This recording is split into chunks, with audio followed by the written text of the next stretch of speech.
Hello दोस्तों।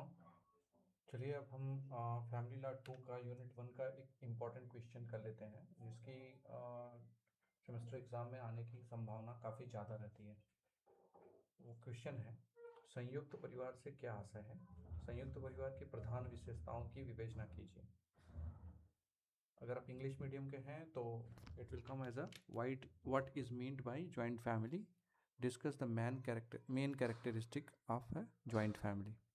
या ऐसे भी क्वेश्चन आ सकता है, हिंदू संयुक्त परिवार से आप क्या समझते हैं? संयुक्त परिवार की मुख्य विशेषताओं की विवेचना कीजिए। What do you understand by Hindu joint family? Discuss the main characteristics of a joint family. तो चलिए उत्तर देख लेते हैं। संयुक्त परिवार का अर्थ, मीनिंग ऑफ जॉइंट फैमिली। संयुक्त परिवार तुलनात्मक रूप से वृहद परिवार है, जो एक ऐसा परिवार है जिसमें न केवल माता पिता बल्कि उनके अविवाहित बच्चे और विवाहित बच्चे विवाह के बाद रहते हैं और एक संयुक्त इकाई के रूप में सभी क्षेत्रों में भाग लेते हैं। Doctor PN. प्रभु सामान्यतः हिंदू परिवार के अंतर्गत 4 पीढ़ियों के व्यक्तियों को सम्मिलित करते हैं। सदस्यों की संख्या कितनी भी हो सकती है, ये सभी सदस्य एक ही घर में निवास करते हैं तथा परिवार के सामान्य संपत्ति में सहभागी होते हैं। श्रीमती ईरावती एक संयुक्त परिवार सामान्यतः एक ही छत के नीचे रहने वाले लोगों का एक समूह होता है जो एक ही चूल्हे में खाना बनाते हैं, एक ही चूल्हे में, ठीक है, एक ही चूल्हे में खाना बनाते हैं, जिनकी संपत्ति जिनकी सम्मिलित संपत्ति होती है, जो सम्मिलित रूप से पूजा अर्चना करते हैं, जो एक दूसरे के साथ रक्त संबंध से संबंधित रहते हैं। ठीक है, इनकी विशेषताएं क्या है?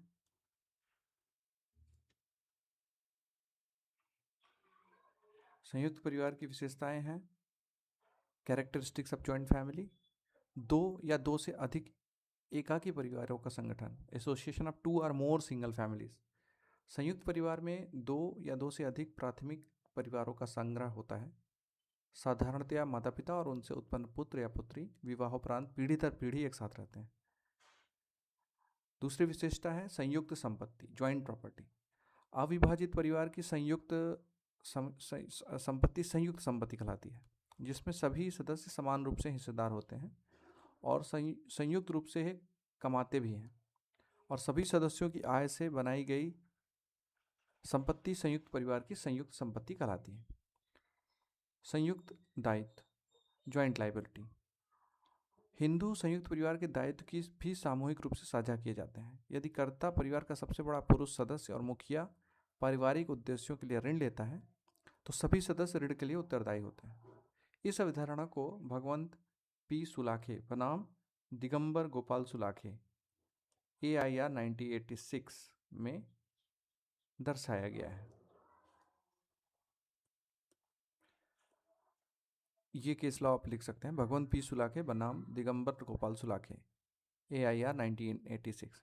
इसमें अदालत ने माना कि संयुक्त परिवार की संपत्ति का चरित्र तब भी वही रहता है जब तक किसी संपत्ति का बंटवारा ना हो जाए। इसमें यह भी कहा गया है कि संयुक्त परिवार का कोई भी सदस्य एक तरफा रूप से संयुक्त परिवार की संपत्ति को अपनी संपत्ति में नहीं बदल सकता है। चौथी कैरेक्टरिस्टिक्स है, नेक्स्ट कैरेक्टरिस्टिक है सहयोग की भावना, द स्पिरिट ऑफ कोऑपरेशन। संयुक्त परिवार का आधार ही सहयोग की भावना है। बिना इसके संयुक्त परिवार का विघटन अवश्य ही हो जाता है। कैरेक्टरिस्टिक 5, समरूपता, सिमिलैरिटी। संयुक्त परिवार के सभी सदस्यों के रहन सहन, रीति रिवाज, कार्य पद्धतियों में आदि में समानता होने के कारण इनके जीवन स्तर और संस्कृति में समरूपता पाई जाती है। मुखिया, जो नेक्स्ट पॉइंट है, कैरेक्टरिस्टिक्स जो है, मुखिया जो कर्ता के रूप में जाना जाता है, का नियंत्रण, कंट्रोलिंग ऑफ कर्ता। संयुक्त परिवार का वरिष्ठ सदस्य परिवार का मुखिया होता है, इसलिए संयुक्त परिवार की संपत्ति का हिसाब, देखरेख, संरक्षण तथा अन्य आर्थिक, सामाजिक व सांस्कृतिक कार्य आदि का उत्तरदायित्व मुखिया के ऊपर होता है। परिवार के अन्य सदस्य अपने कर्तव्यों का निर्वहन कर रहे हैं या नहीं, इन सभी बातों की देखरेख भी मुखिया ही करता है। नोपनी इन्वेस्टमेंट पी लिमिटेड बनाम संतोख सिंह, नोपनी इन्वेस्टमेंट बनाम संतोख सिंह 2007। में सुप्रीम कोर्ट ने इस बात पर जोर दिया कि कर्ता के पास संपत्ति का प्रबंधन करने का अधिकार है, लेकिन वह अन्य उत्तराधिकारियों की सहमति के बिना संयुक्त परिवार की संपत्ति को अलग नहीं कर सकता है, जब तक कि ऐसा अलगाव कानूनी आवश्यकता के तहत या परिवार के लाभ के लिए न किया गया हो। कर्ता सभी लेन देन और कानूनी कार्यवाही में परिवार का प्रतिनिधित्व भी करता है, अपने कार्यों से परिवार को बांधता है, लेकिन उसके निर्णय हमेशा परिवार के कल्याण के अनुरूप होने चाहिए। 7, सम्मिलित रसोई घर, इंटीग्रेटेड किचन। साधारणतः संयुक्त परिवार के सभी सदस्यों का भोजन एक ही रसोई में बनता है। और 8वां लास्ट पॉइंट है सामान्य निवास, कॉमन रेजिडेंस। सामान्य तौर पर संयुक्त परिवार के सभी सदस्य एक ही छत के नीचे रहते हैं, अर्थात इनका निवास स्थान एक ही होता है। सदस्यों की संख्या अधिक हो जाने पर पैतृक निवास के पास ही अलग निवास लिया जाता है।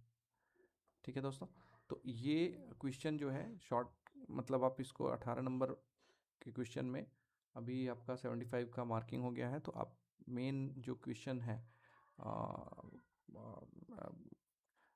जो मैक्सिमम मार्क जिसमें मिलते हैं वो उस क्वेश्चन में, लॉन्ग क्वेश्चन में ही आ सकता है।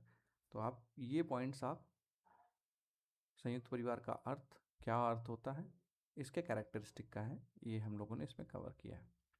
ठीक है दोस्तों, धन्यवाद। हम मिलेंगे अगले वीडियो में।